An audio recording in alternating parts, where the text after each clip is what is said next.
tiye chiwaula sanakhalepo gulupu kapena nyakwawo. Anangofikira TA poti ndi brother wa Chakwera. Malembo ndi mfumu yakalekale aliyense akuidziwa. Koma Lazarus Chakwera anatenga mchimwene wake Patrick kukhala tiye chiwaula. Anampasa mabodyguard ngati nduna. APMF more than 10 amayang'anira nyumba yake for the past 5 years. Ndipo funa kuthetseratu mphamvu za mfumu Malembo. MCP imafuna kusintha dzina la polisi komanso Malembo Trading Center kukhala chiwaula.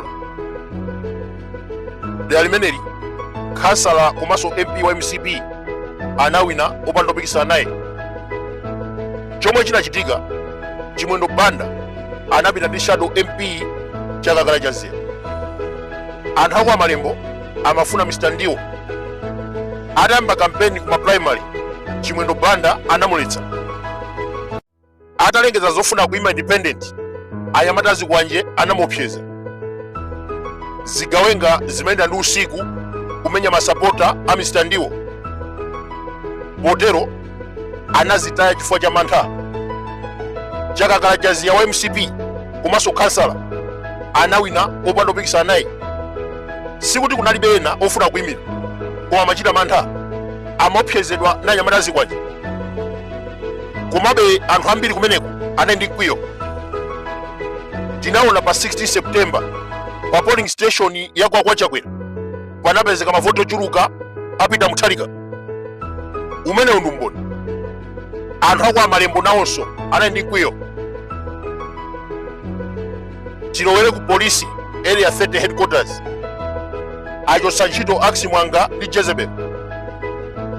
Komabe anyamatawo atsala komweko.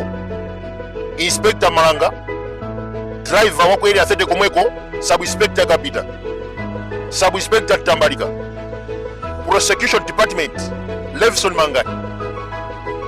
Onsewa ndi anyamata a Aksi Mwanga ndi Jezebel.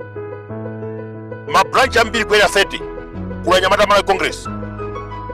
Kungambira operation, CID, VIP, explosive, and even legal department. Mponera police station osiwa kumeneko senior superintendent Makrani Mbwana ndi zake wa Chimwendo. Anatenga 20 million kunifi osabweza. Galimoto ya TPP kuotchedwa, azimayi kuvulidwa, masapota a Ford kuzuzidwa, koma iye isanafufuze. Ndiye lero tikunena kuti ntchito za manja ake zimuchitira umboni. Anasamusa polisi pa Mponera ndi kuwatumiza kutchire potengera chigawo chimene akuchokera. Mbwana nthawi yakwana asamusidwe pa Mponera komanso abweze 20 million yanifi. Akuluakulu atangwina APM pa 16 September magesa namba kuzima.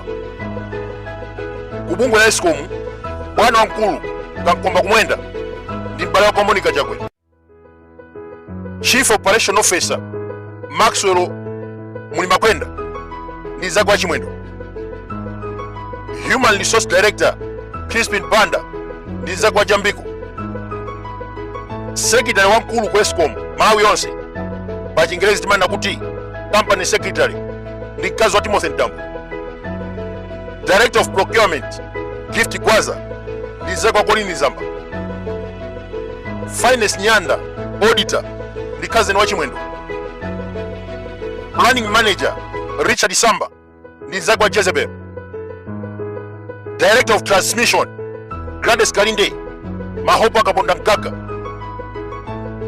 Chief Engineer Renard Machonjo zake wa Chimwendo. Operation Manager Mike Kaenda zake wa Jambiko. Anthu onse ndatchula pano akuyendetsa Eskom magesa kuzima daily, sabotage yotokera kwa Chimwendo. Achose ni ntchito azikalima uko. Principal Secretary wa Energy Mr. Foso Chikuni anachosedwa ntchito, koma sister wake Halina Chikuni akugwirabe ku Eskom. Tanda Kadamanja Robert Tambala anabwera ndi Chimwendo. Kodi amenewa angasema gesi. Bwana wawo Lazarus Chakwera analuza chisankho pa 60 September. Anapita pa wireless ndi kutuza kuti amuthalika kutsogola sangapezekenso. Chimwendo Banda ndi anzake akumva kwawo, sakumvetsa kuti anatuka mboma, ndiye chimene akuchita ndi kuzimisa magetsi. Achoseni ntchito. We don't want sabotage in this country. Akuluakulu, history is the best teacher.